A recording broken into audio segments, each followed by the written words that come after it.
Okay, so as I mentioned, right now we have the two purposes.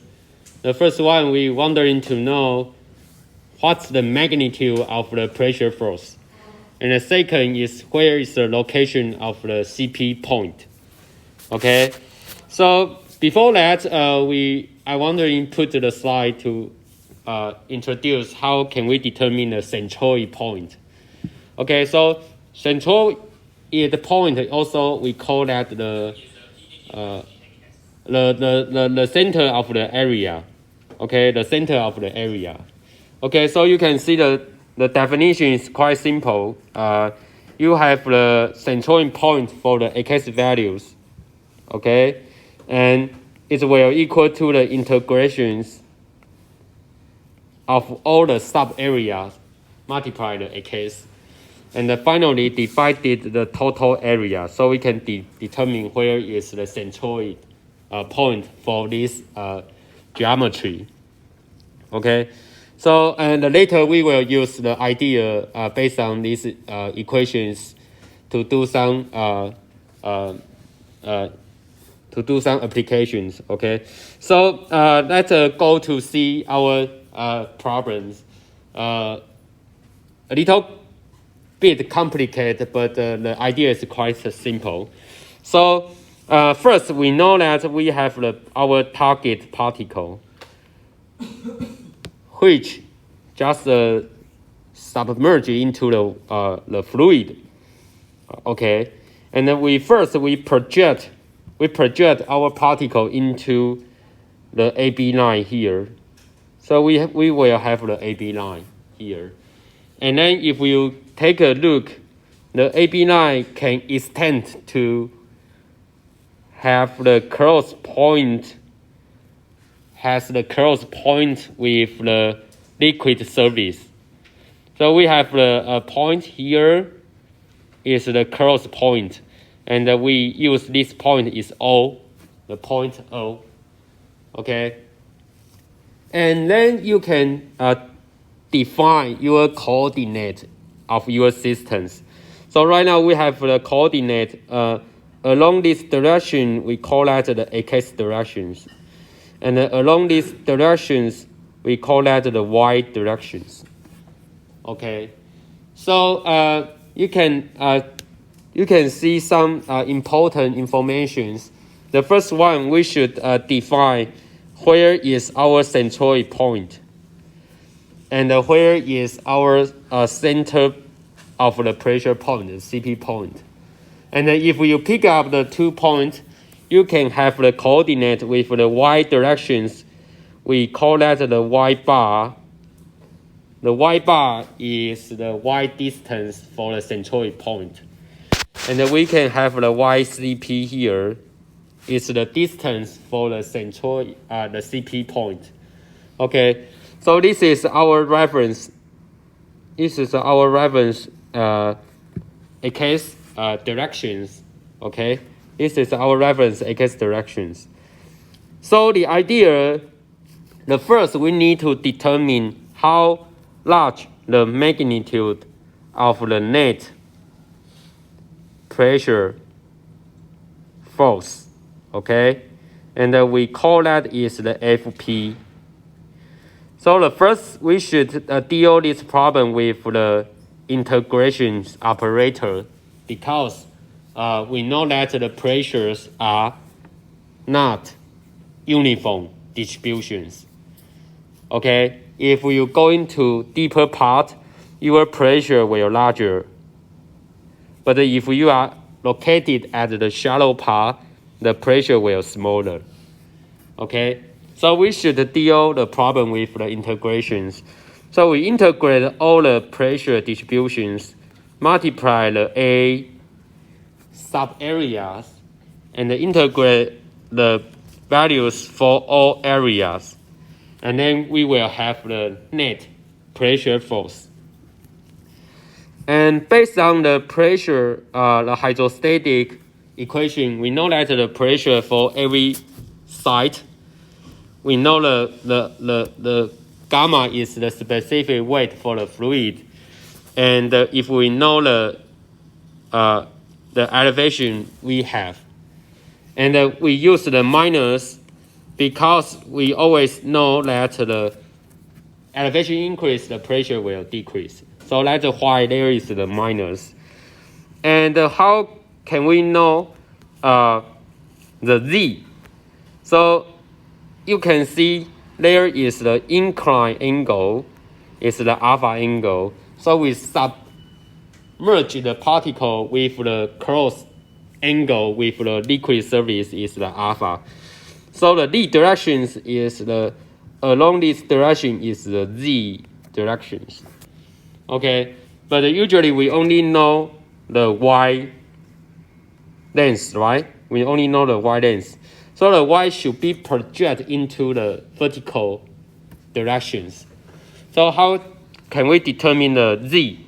The Z is the minus gamma and the Z is the Y. We only know the Y, right? And we can use the sine alpha. Y multiply the sine alpha will project into the vertical directions. Okay?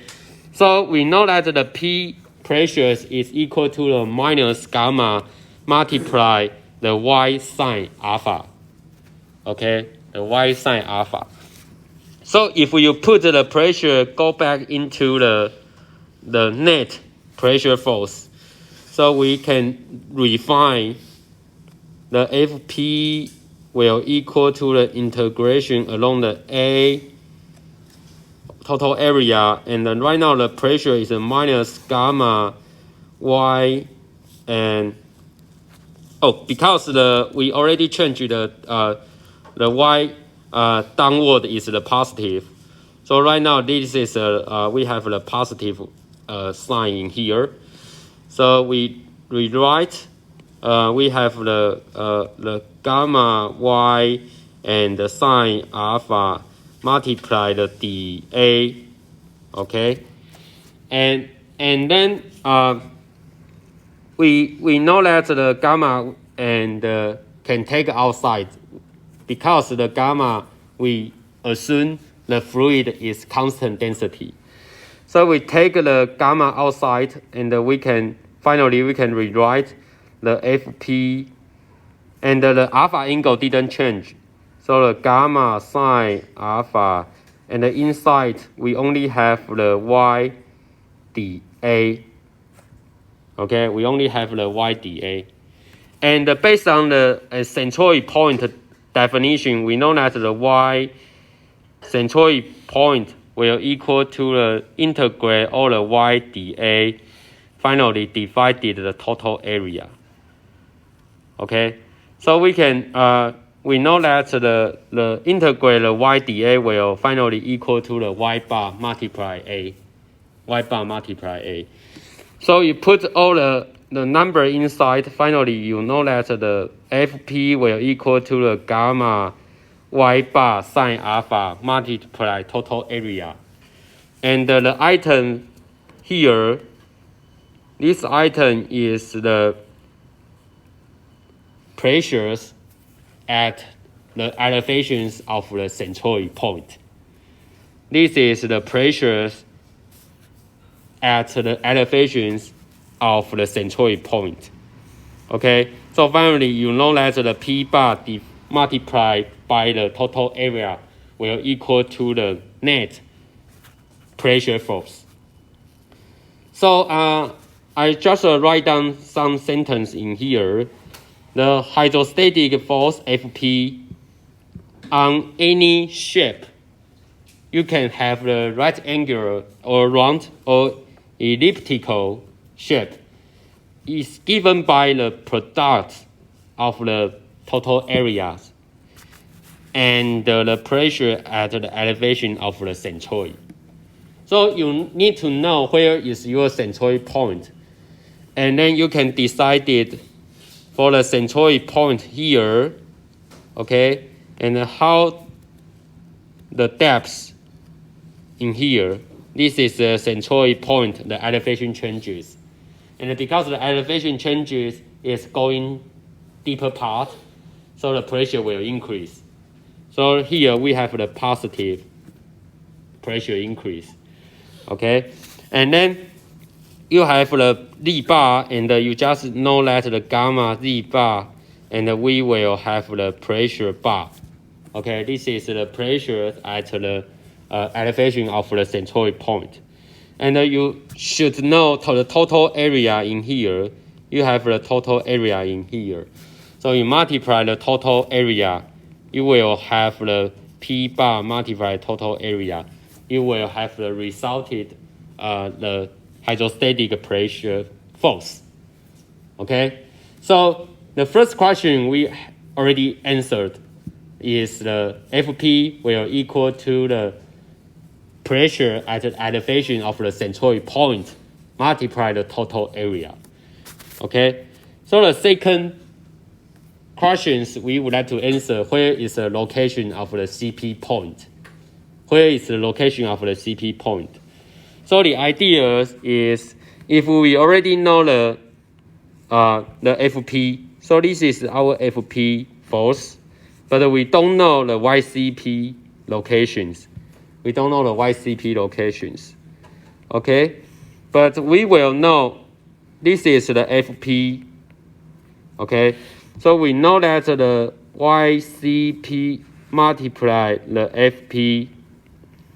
This is the moment caused by the Fp, and the rotation axis hinge is the crossover point at the liquid surface. So we assume the rotation axis is along the point O in here, and then we will have the moment caused by the Fp force. And the second idea is, if we didn't know, we don't focus one force. We just we know that the one force is we have the pressure P in here, and the pressure multiply the small area and multiply the Y, we will have another moment. So we can integrate all the moment contributed by the other force. And then the other force, the dF is a small amount of the force. It's caused by the pressure we have multiply the small amount of the area. Okay, and as we know that the P I highlight here, this is any point along the vertical directions, how large the pressure we have. So we know that the dF can be rewritten by the gamma Y and sine alpha multiply the dA. Okay, multiply the dA. So if we put the dA inside the equation here, so we can rewrite the integral all the contribution moment caused by the a small amount of the force will equal to the Y multiply dF is the gamma Y sine alpha dA. Again, we always assume we consider the fluid is the constant density. So we take the gamma sine alpha outside the equations, and we integrate inside only have the Y squared dA. The Y squared dA. So this is a very important items here. The Y squared dA, we do the integration. We call that is the second moment of the area. If the power is the 1 times, we have the first moment of the area. But right now we have the Y squared, and the dA do the integration. We call that the second moment of the area. Okay, so how can we know the second moment of the area? So we rewrite the equation. We know that the second moment of the area, we use the I0. and which will be equal to the integrate of the y squared and the dA. And we rewrite the y squared to be the y minus the y bar and the plus the y bar, okay, and the total square and the dA. So we can expand this equation to be the y minus y bar squared dA plus the 2 times y minus y bar multiply y bar dA. And the final one is plus integrate the y bar squared dA. Okay, so we start from, we figure out these items. And what are these items? So we take outside and we take a look. We know that we're trying to deal this item. Maybe I use the red color pen. And this is we have the y minus the y bar and multiply the y bar dA. The 2 is a constant, so right now I didn't consider this effect. And we expand this, it will equal to the y bar dA minus the y bar squared dA. Okay, and we know that we have the y dA will equal to the centroid point y bar multiply the total area. Okay, so for this item, we know that the answer will equal to the y bar multiply the y bar multiply the total area. And the second here, because the y bar square is the constant, so we take the y bar square outside, and then inside we only have a total small amount of the area integration result. So finally, they will equal to the y bar square A minus the y bar square A. So it's equal to 0.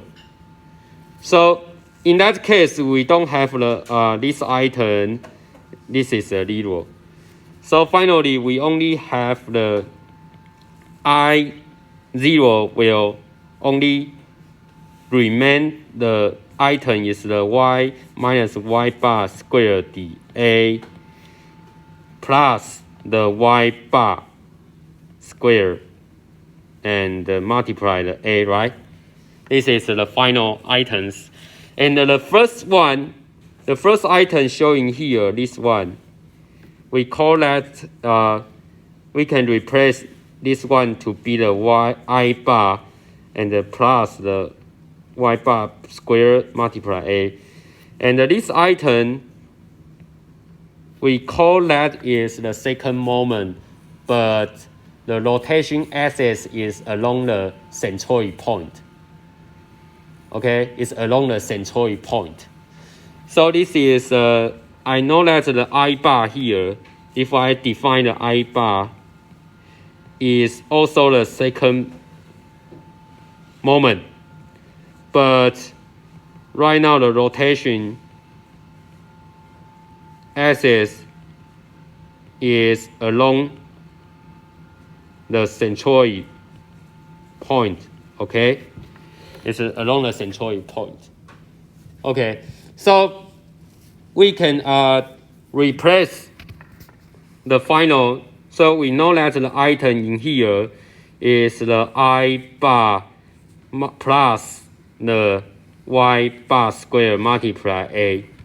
Okay, so you can rewrite the equations. So the next page is the right hand side. Here initially is the integrate the y df, right? So we can the previous page we already know this is our final items. related to the integrate or the contribution from the small amount f. So we know that the right hand side, we can rewrite it by the gamma multiply the sine alpha, and this is the second moment of the areas. So we have the I bar plus the y bar square and multiply the total area. So how about the left hand side? So right now we move to deal the problem focus on the left hand side. Okay, so because the left hand side we don't know the YCP. YCP is our final target because we didn't know where is the YCP. But we know that the net hydrostatic, okay, the net hydrostatic pressure force, right? So previous the slide, we know that the Fp will equal to the gamma y bar sine alpha A. Okay, so we replace the F to be this item, and the left hand side you can summarize reorganize the equation for the left hand side, and you take a look. We can cancel out the some parameter we have. We don't need to know what the specific weight gamma, and we don't need to know the angle of the alpha. So in that case, you only have the y CP, okay, and this is the y bar, and the total area will equal to the I bar plus the y bar square multiply A. Okay, and you can divide the y bar A both sides. So you will have the YCP and the I bar divided the y bar A plus the y bar only. Okay, so finally we know that the YCP, because the YCP will equal to the I bar divided the y bar and the total area plus the y bar locations. Okay, so we can also reorganize the equation. We know that the YCP minus the y bar will equal to the I bar divided the y bar multiply total area. So as the cartoon figure showing here, there is the y bar and there is the YCP. So you can understand the YCP is always larger than y bar, because based on these equations, the I bar is always the positive value, and the y bar and the total area also the positive. So you can compare how the difference is here. The distance here, we always call that the slant distance, and between the centroid point and the CP point. Okay, so we always call that the different distance between the CP and the centroid point. So just based on the equation, we know that YCP minus the y bar, and it will equal to the I bar divided the y bar and the total area. Okay, so this slide we answer the second questions. Where is the location of the CP point? Where is the location of the CP point? And usually the CP point is based on the I bar. The I bar is the second moment of, consider the rotation axis is along the centroid point. And the y bar is the centroid point, the length along the y directions. And the A is the total area. Okay, so the key knowledge here, how can we determine the I bar? How can we determine the I bar? And the I bar should be depend on the geometry. Okay, geometry of the panel, right? Because the different panel, we have a different centroid point, and also we have a different second moment of the area. Okay, so that's why here I emphasize it's based on what geometries of the panel you have in your questions. So the slides I just figure out some important geometries we will have in the futures, and then the normally in conditions we will have the problem maybe the right angle and also the elliptical. So I just highlight two important geometries and for how large the I bar we have. So here you can focus on the case for the right angle. And we can see there are some equations show the I bar will equal to the BH cubed divided the 12. So the equation you should keep in mind. Okay. So what the B? B is the length of the width. And the H is the height of the right angle.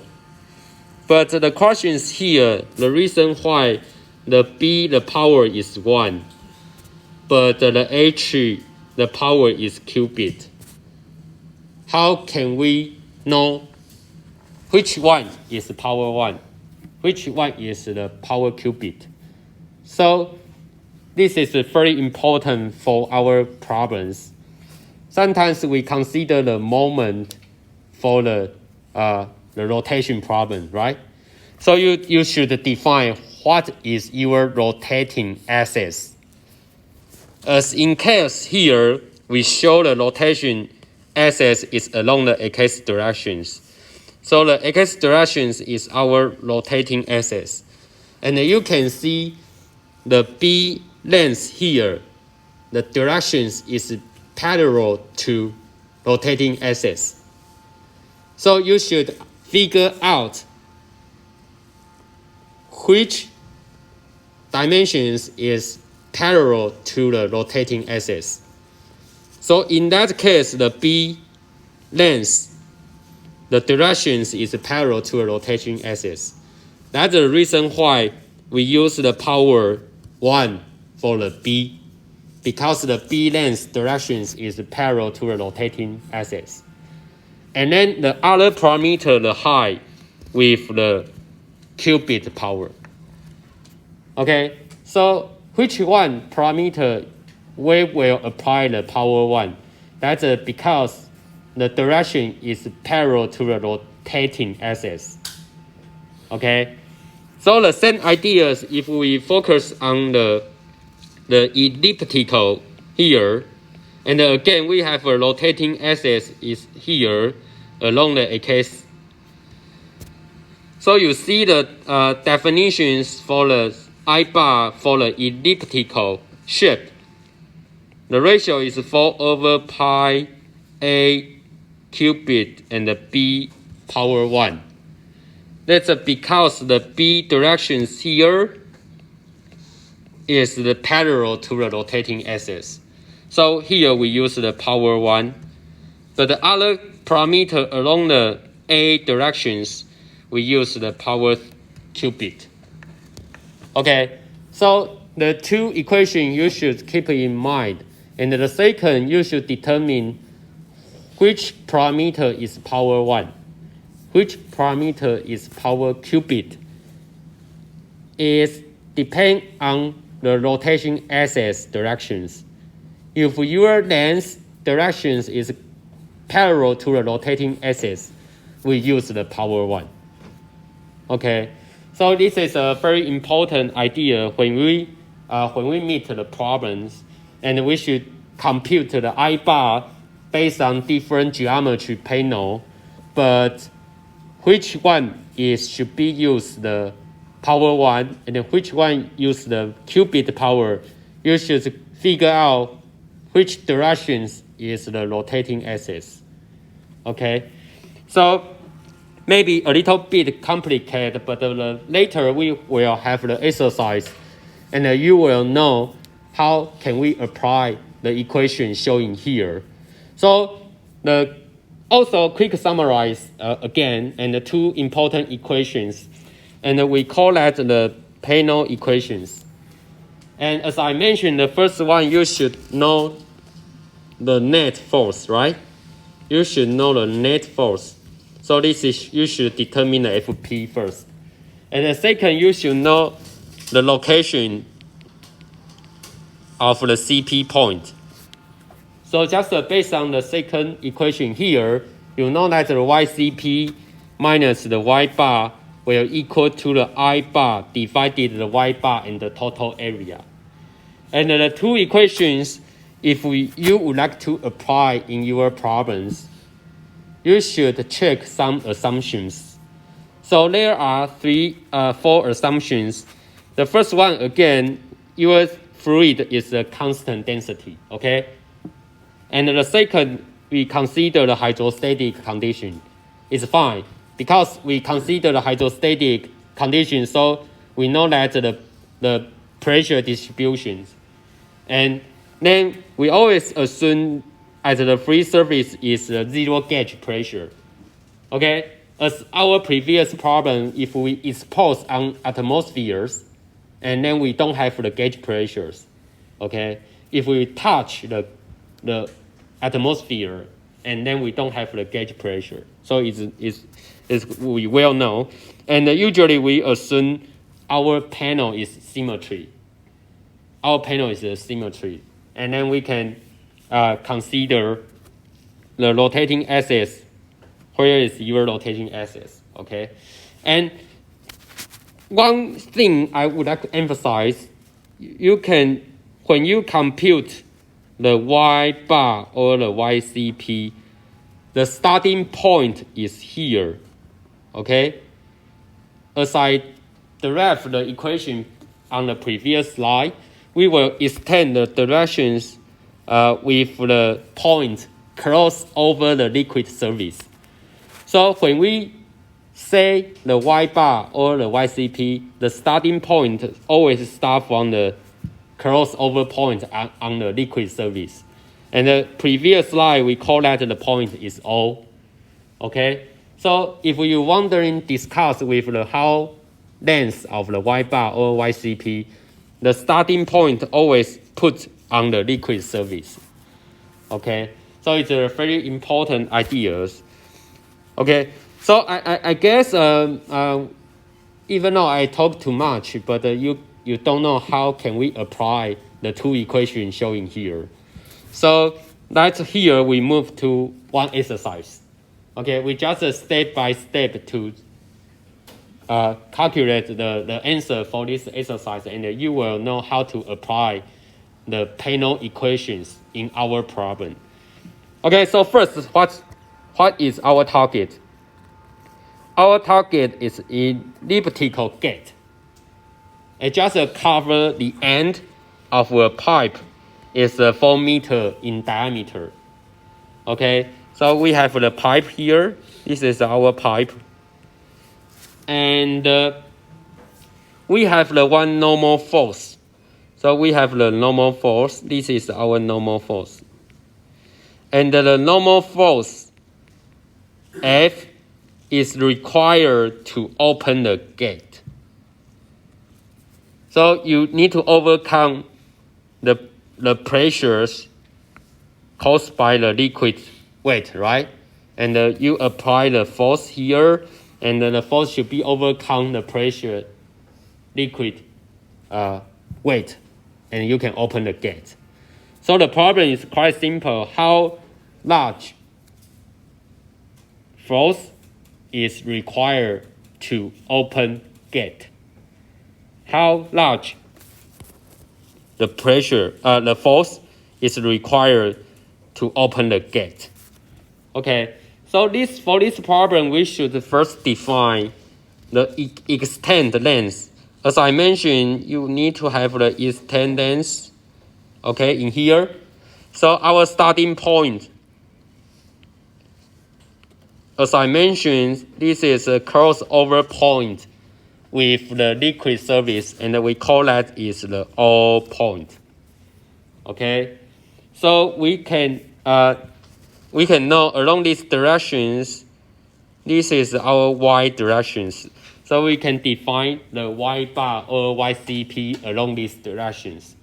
Okay, and then we do some crossover vertical line in here, and we actually know the cross line in here, the vertical line in here, the length is the 8 meter.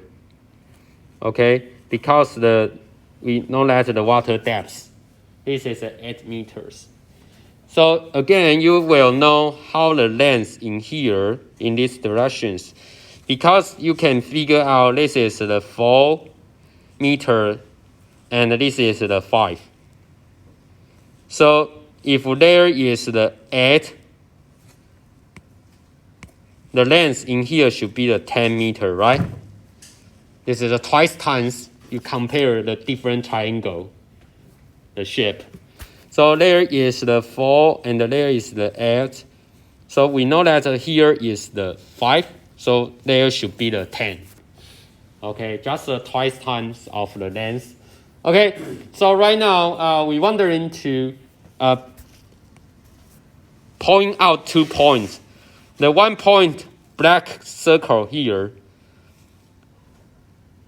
So the black circle here is our centroid. Okay, it's our centroid. And I also point out the second point here. The red point here is our CP point. It's the center of the pressure. And we always know the CP point will lower than the centroid point. Okay, just based on previous slide. So the first questions we would like to answer how large the FP we have. And we know that the FP is the net pressure force will equal to a P bar multiply the total area, right? And the P bar, what's the P bar? The P bar, previous slide, we know that the P bar will equal to the gamma Z bar, right? So just depend on the elevations of your centroid point. So we should, based on the black point in here, and we should count the length in here, how large the D bar we have. How large the D bar we have, okay? So the idea is we can determine the D bar first. So the D bar will equal to the length, at least we have the 8 meter, right? Because there is the 8. And the length is 10 to here. It should be the half of the 4 meters. So in here is 2 meter. So the D bar at the elevations of the centroid point should be the 8 meter plus the 2 meter will equal to the 10 meter. Okay. And what's the liquid in here? As we know, this is the water liquid. You can see there is the water. So we know that the gamma is the gamma water. And in our problem, we should apply the 9A110 Newton meter cubic. Okay? So we can compute the pressures at elevations of the centroid point is 9A110 Newton meter cubic multiply the elevation, right? And the elevation here is 10 meter. Okay, so we have the 9A110 100 and the Newton meter square. Okay, And then what is our total area of the panel? And we know that this elliptical shape. So the highlights, the area is equal to the pi A and B. And because the A is the half length, okay, and the B is the half length. So actually we know that the width in here is the 4 meter, and the length, the longest length in here is the 5 meter. So we know that the A will equal to the 5 divided 2, the half. So it's a 2.5. And the B is the 4 meter half. So this is 2 meters. So we go back to compute how large the area for the elliptical shape. So the pi multiply the 2.5 multiply the 2. Okay, and you can use your calculator to compute the answer. And the pi here, I use the 3.14. Okay, it just depends on different pi values you apply. Okay, so this is equal to the 15.7 meters square.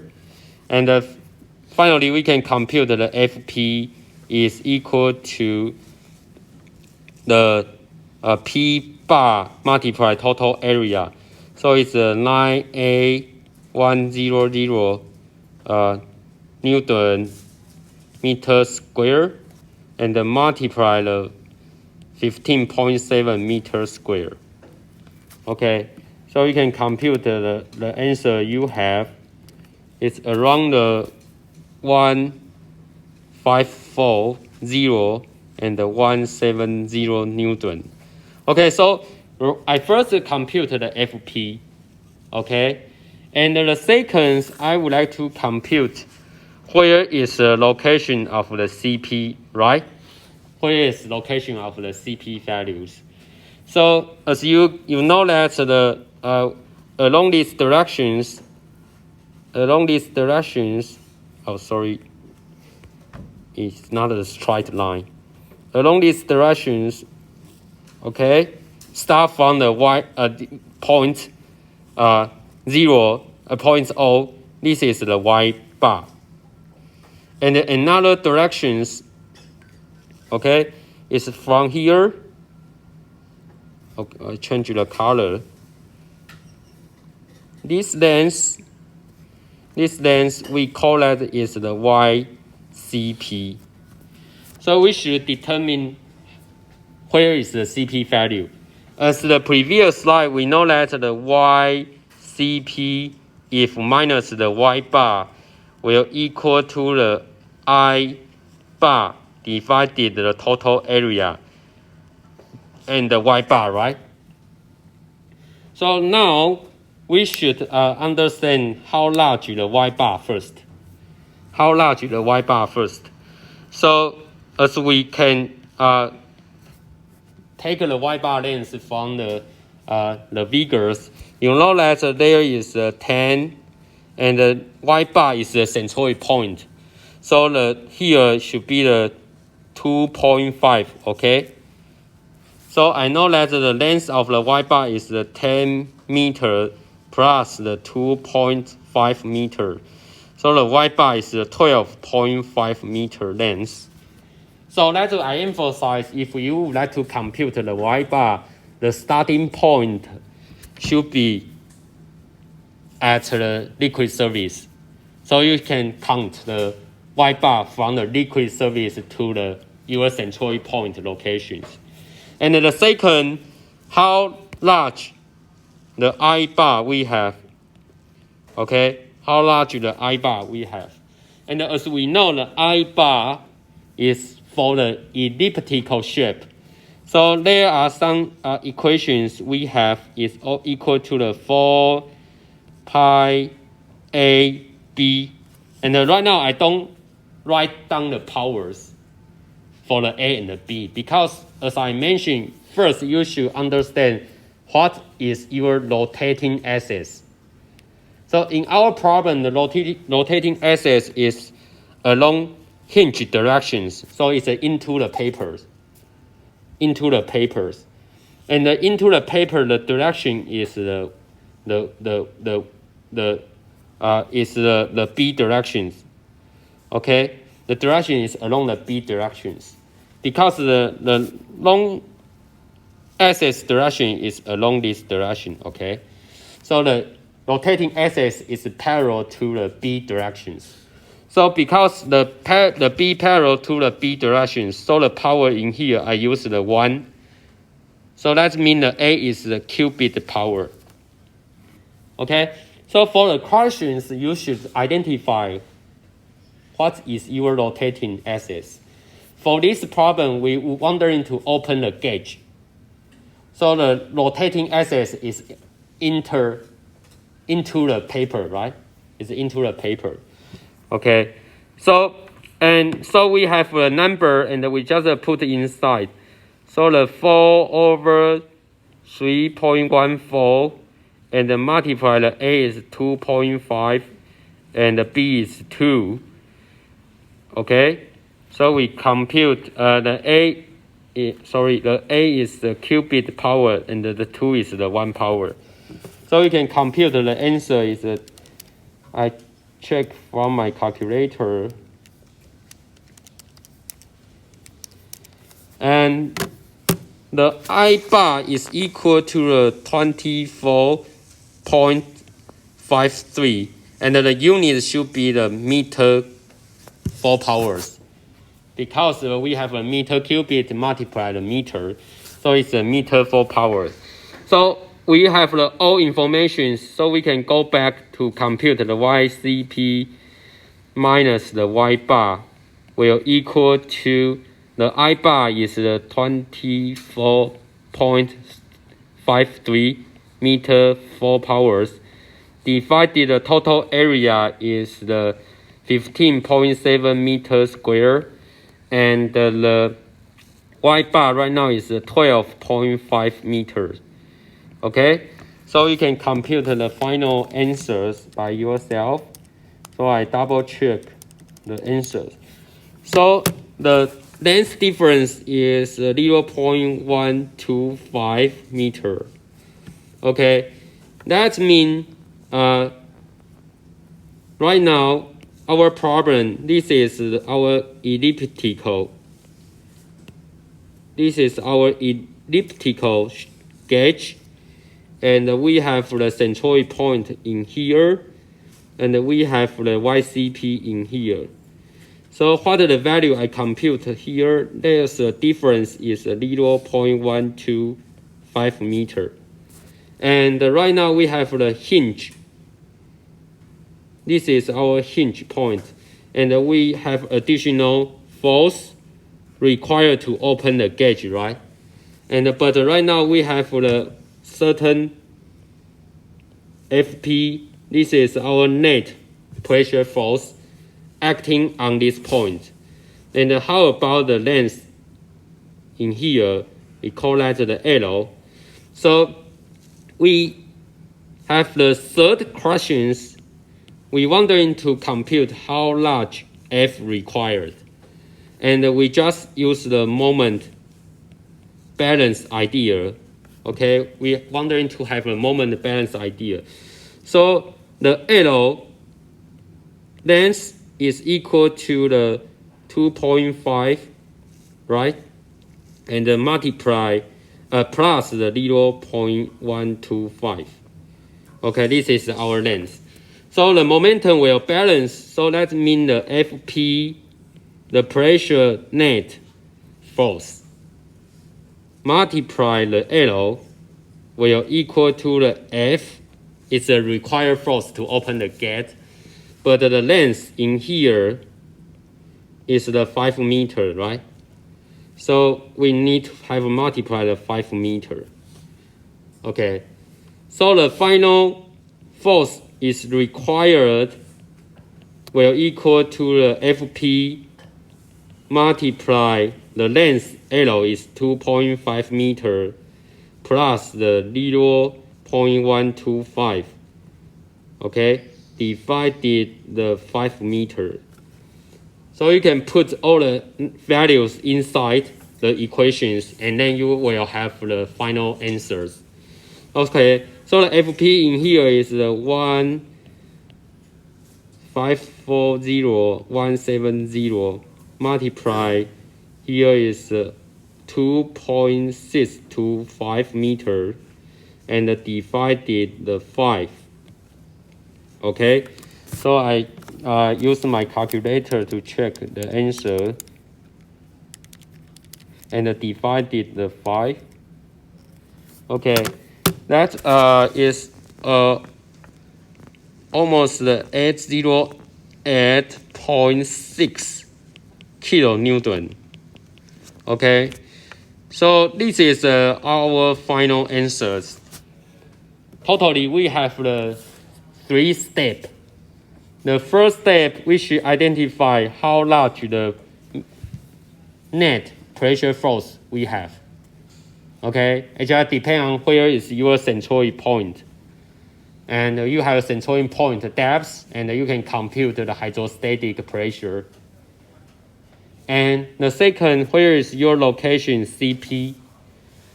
And you should base on the CP, the slant distance between the CP and the centroid point is corresponding to what the geometric panel you have. Okay, and after you find out the CP location, and the final step is you do the momentum balance equations, and you can understand how the length of the L and what is the magnitude of your FP, and you can do the momentum balance based on these equations, and finally you understand how large the required force you will have. Okay, so that's ideas how can we apply the hydrostatic the panel equations. Okay, so all the equation applied in here is just summarized on the previous slide. As you can see, you have the 2 equations associated with the panel equations. Okay, under the hydrostatic condition. Okay, so we have the 10 minutes break, and we will go back to continue our class. Okay.